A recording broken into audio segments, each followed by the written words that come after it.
महाराष्ट्र.live.in इथे बातमी फक्त दाखवली जात नाही, ती लढली जाते. महाराष्ट्र.live.in मध्ये आपल्या सर्वांचं स्वागत. छत्रपती संभाजीनगर महानगरपालिकेच्या साधारण सभेत पाणी पुरवठा योजनेच्या अभिनंदन सभेत उद्धव बाळासाहेब ठाकरे यांचं नाव न घेतल्यामुळे नाराज झालेल्या शिवसेना नगरसेवकांनी राजदंड पळवण्याचा प्रयत्न केला. त्यानंतर महापौर समीर राजूरकर यांनी त्या सर्व सदस्यांना सभागृह बाहेर काढण्याचे आदेश दिले. त्यानंतर उद्धव बाळासाहेब ठाकरे सेनेच्या नगरसेवकांनी सभागृहातील समीर राजूरकर व प्रशासनाचा निषेध व्यक्त केला.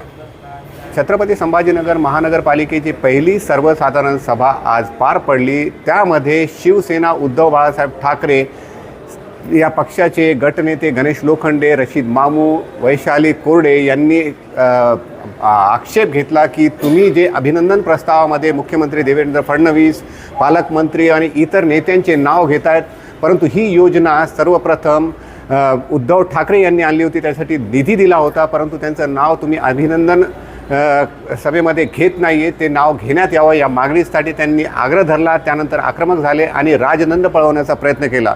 त्यानंतर महापौर समीर राजूरकर यांनी त्यांना सभागृह बाहेर काढण्याचे आदेश दिले. त्यानंतर त्यांनी सभागृह बाहेर निघून सभागृह आणि प्रशासनाचा आणि शासनाचा निषेध व्यक्त केला.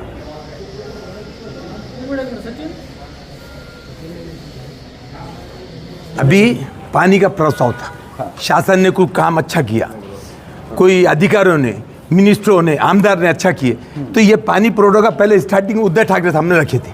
तो लोखंडे साहब बोले उनका शुक्रिया अदा करो उनका भी, जब तुम इनका कर रहे तो तुम अधिकारियों की चमचगिरी कर रहे, तुम्हारे की चमचगिरी कर जब उद्धव साहब ने करे उनका नाम क्यों नहीं ले रहे? दे बोले नहीं लेते तो महापौर दबाव में आके काम कर रहे, तो महापौर का निषेध कर. वारंवार त्यांनी सांगितलं की शांत बसून मांडून आपली भूमिका ते मानणार नाही आम्ही ते मानणार नाही. उद्धव साहेब नाही आम्ही इथे आले ना आम्ही ते म्हणे आम्ही नाम घेणार नाही.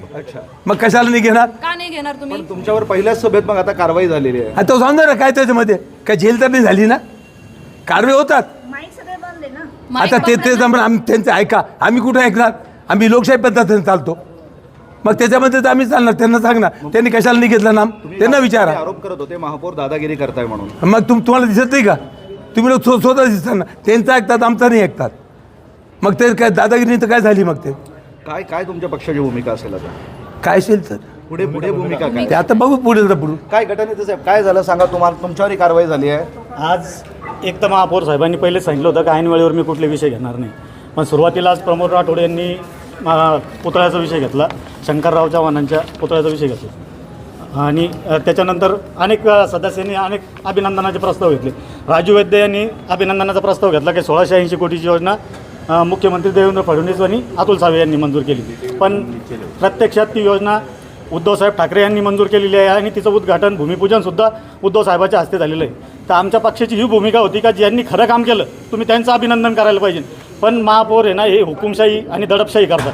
मी बघितलं महापौर बाकीच्या विरोधी पक्षांचं ऐकून घेत नाही, दुसऱ्यांचं आमचं त्यांना वाटतं संख्याबळ कमी आहे, पण आम्ही एक जण जरी असलो तरी आम्ही सगळ्या सभागृहाला पुरून उरू आम्ही, कारण की आम्ही आमच्या पक्षाची भूमिका मांडणार. आमच्या पक्षप्रमुख तत्कालीन मुख्यमंत्री उद्धवसाहेब ठाकरे यांच्या नावाचा अभिनंदनाचा प्रस्ताव त्यांनी घ्यायला हवा होता, पण तरी तो न घेता महापौर जे ते दडपशाही करत आहे, आम्हाला सभागृहाच्या बाहेर काढण्याचा प्रयत्न सभेत तुम्हाला मार्शलद्वारे उचलून बाहेर आणण्यात आलं. आता त्यांचं कसं आहे ते आणि प्रशासन मिळून सगळी दडपशाही चालू आहे त्यांची. त्यांचं कसं आहे कोणत्या विरोधकाचं ऐकून घ्यायचं नाही. सुरुवातीलाच आता बाकीच्या लोकांचा पण राडा झाला, आम्ही काही त्याच्यात आम्हाला तरी कोपऱ्यात जागा दिली, बस नेऊन लोकांचा राडा चालू होता, आम्ही तर बस नेऊन भांडलो सुद्धा नाही त्यांना. आम्ही विकासाच्या मुद्द्यावरच ज्यांनी खरा विकास केला, ज्यांनी आपल्या शहराला निधी दिला, पाण्याचा गंभीर प्रश्न समजून घेतला, उद्धवसाहेब ठाकरे यांनी 1680 कोटी रुपये मंजूर करून दिले या शहराला आणि त्याचं भूमिपूजनसुद्धा त्यांच्या हस्ते झालं, तरी हे त्यांचा अभिनंदनाचा ठराव घेण्यासाठी हे भारतीय जनता पक्षाचे महापौर तयार नाही आहे. ते पक्षपातीपणा करत आहे. त्याच्यामुळं त्यांनी आम्हाला सभागृहाबाहेर काढलं, पण आम्हाला हरकत नाही, आम्ही अशा सभागृहाचा त्याग करतो, कारण की आम्ही काही इथं झोपा घ्यायला आलेलो नाही, आम्ही काही इथं बसून AC बसून झोपा घ्यायला नाही आलो आणि त्यांचं ऐकून घ्यायला नाही आलो. आमच्या पक्षाची भूमिका जर ऐकत नसेल आणि विकासाच्या मुद्द्यावर ते ऐकून घ्यायला तयार नसतील तर अशा सभागृहात बसून तरी काय करणार आहे आम्ही? त्याच्यापेक्षा बाहेर राहिलेलं चालतो आम्हाला, आणि जी कारवाई झाली ती चालते आम्हाला. काय बरोबर आम्ही निषेध करतो अशा महापौराचा.